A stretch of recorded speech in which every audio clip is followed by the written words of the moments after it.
Hi everyone, welcome to UPSC history revisit. चलिए बात करते हैं ancient history through maps and timeline part 11 की, जिसमें हम ऑब्वियसली मौर्यन एम्पायर जो है उसी को कंटिन्यू करने वाले हैं। जो प्रीवियस सेशन रहा उसमें ऑब्वियसली हमने यहाँ पर चंद्रगुप्त मौर्य के बारे में बात की, उनके ओरिजिन के बारे में बात की, कुछ हद तक एडमिनिस्ट्रेटिव सिस्टम को देखा, बिंदुसर को देखा, आजीविका सेट के बारे में थोड़ा सा डिस्कशन किया और अब हम बात करेंगे राजा अशोक के बारे में। लेकिन राजा अशोक के बारे में डिस्कस करने से पहले कुछ चीज़ों को जानना ज़रूरी है। यहाँ पे जो बिंदुसर हैं उनके जो सबसे बड़े बेटे थे, यानी कि जो असली मायने में राजा बनने के हकदार थे, उनका नाम था सुशीमा। और सुशीमा को ही बिंदुसार अगला राजा बनाना भी चाहते थे। जब बिंदुसार अपनी अंतिम सैया पे थे and it's was very clear कि बिंदुसार की डेथ होने वाली है, तो उन्होंने सुशीमा को ही नॉमिनेट किया। इवन सुशीमा को बहुत सारे इम्पॉर्टेंट मिनिस्टर्स, विक्रम भट्ट जैसे और दूसरे यहाँ पर इम्पॉर्टेंट मिनिस्टर्स जो हैं वो सपोर्ट भी कर रहे थे।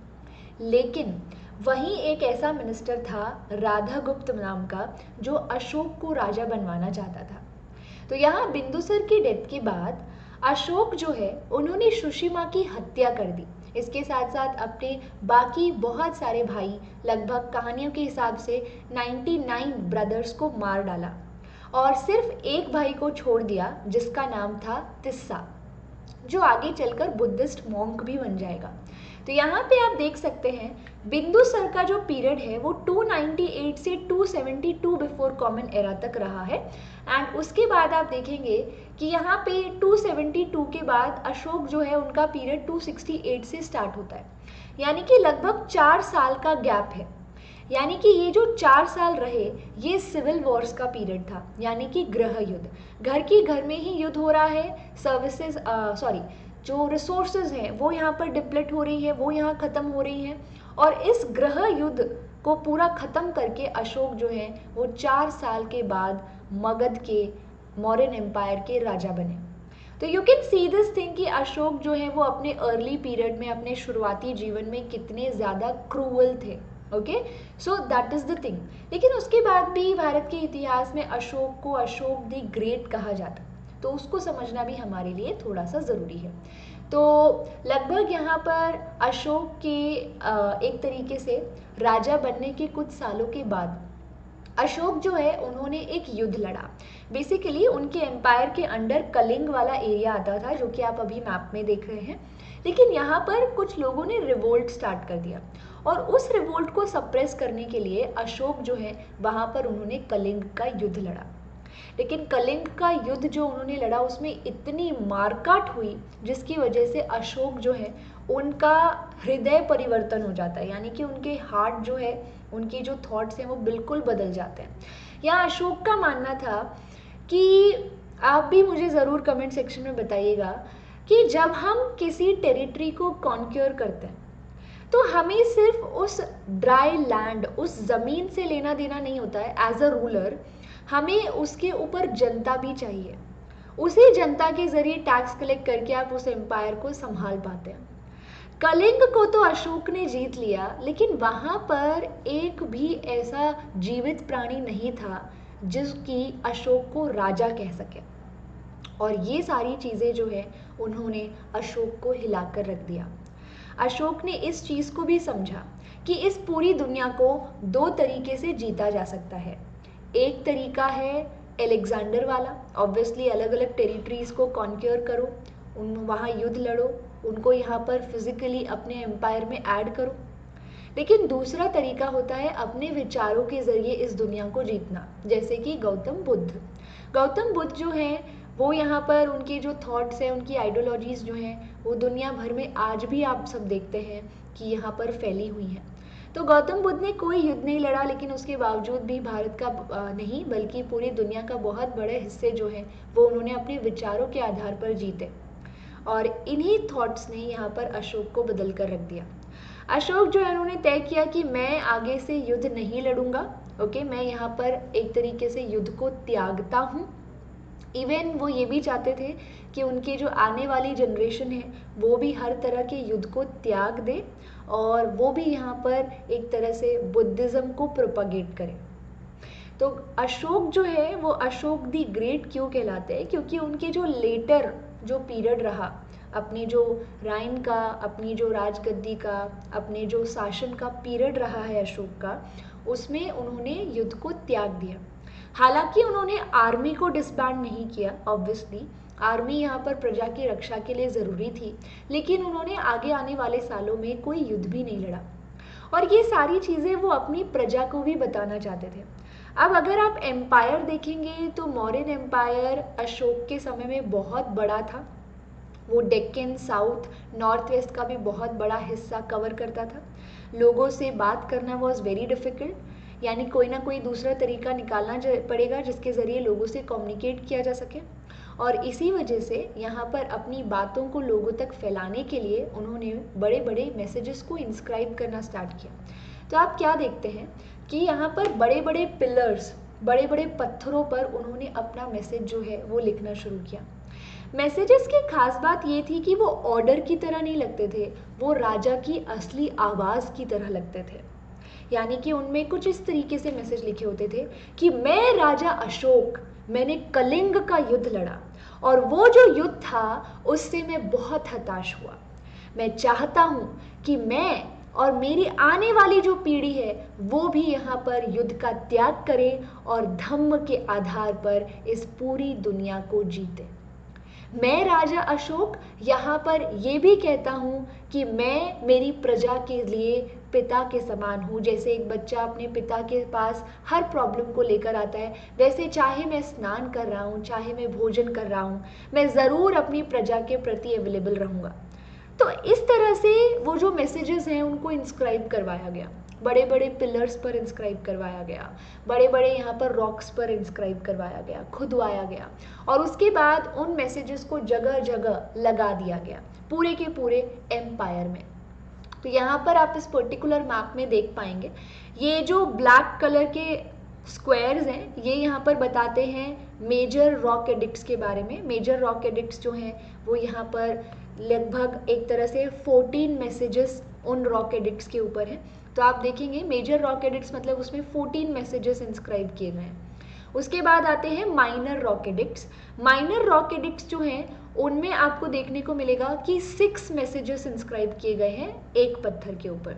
सिर्फ ये दिल्ली तोपरा यहाँ पर जो एक वो है आपका माइनर रॉक एडिक्ट है उसमें 7 मैसेजेस हैं। बाकी जितने माइनर रॉक एडिक्ट्स हैं उन सभी में यहाँ पर 6 मैसेजेस इंस्क्राइब किए गए हैं। इसके बाद आपको पिलर एडिक्ट्स भी देखने को मिलेंगे।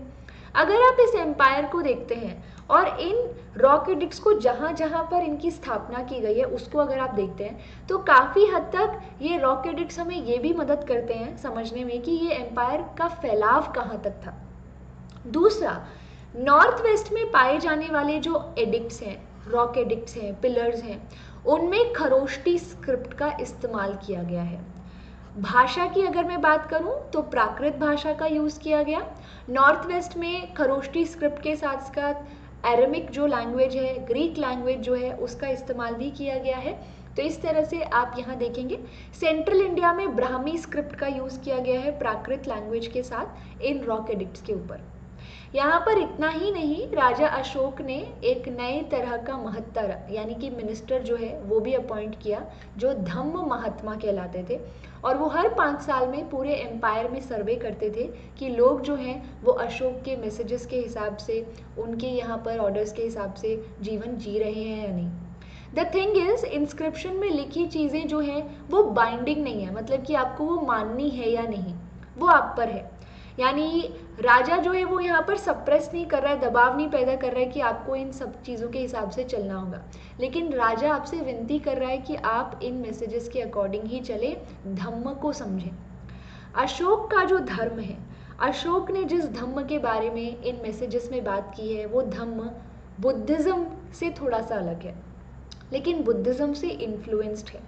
यहाँ अशोक कहते हैं कि अगर आप अपने रिलीजन की रिस्पेक्ट चाहते हैं तो आपको दूसरे रिलीजन की रिस्पेक्ट भी करनी चाहिए।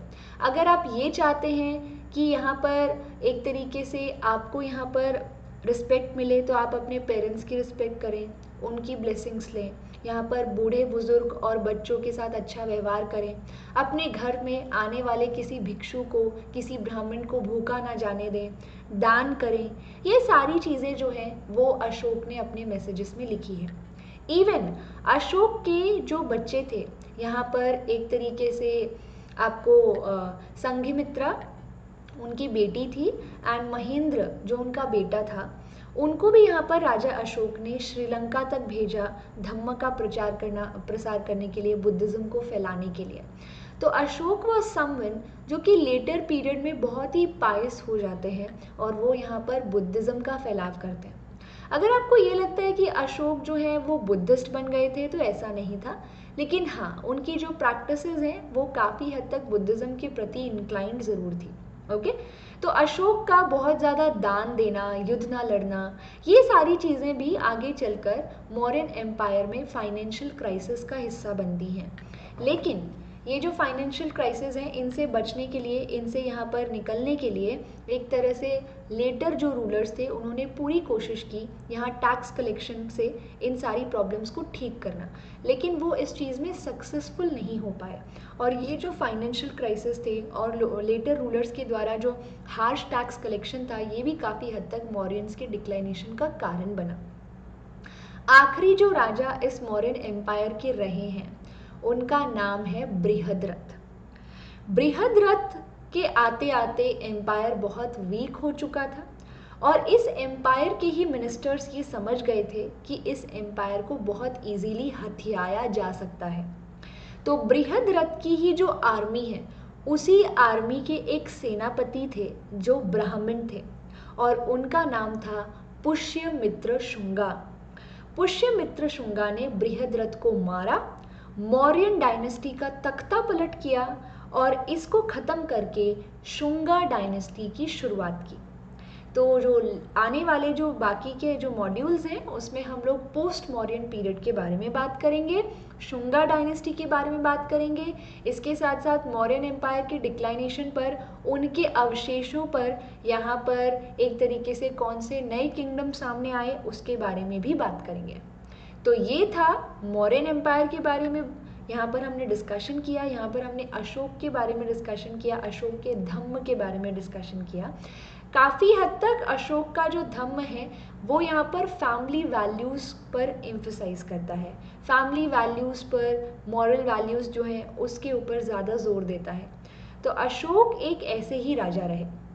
यहाँ मैं आपको ये भी बताना चाहूँगी कि कैसे अशोक से ही भारत के हिस्ट्री के रिकंस्ट्रक्शन की शुरुआत होती है। Basically there was one English official जिनका नाम जेम्स प्रिंसेप था और वो 1837 में यहाँ पर खरोष्टी और ब्राह्मी स्क्रिप्ट को डिसाइफर कर लेता है, यानी उन्हें समझ आ जाता है कि इन स्क्रिप्ट के सिंबल्स का क्या मतलब है, और फिर वो अशोक के इंस्क्रिप्शंस को पढ़ना शुरू करता है।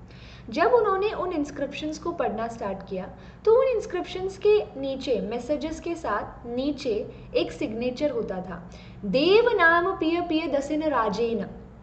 अब देवों में प्रिय, देखने में प्रिय राजा, बस यही लिखा होता था उसमें, कभी नाम नहीं हुआ करता था।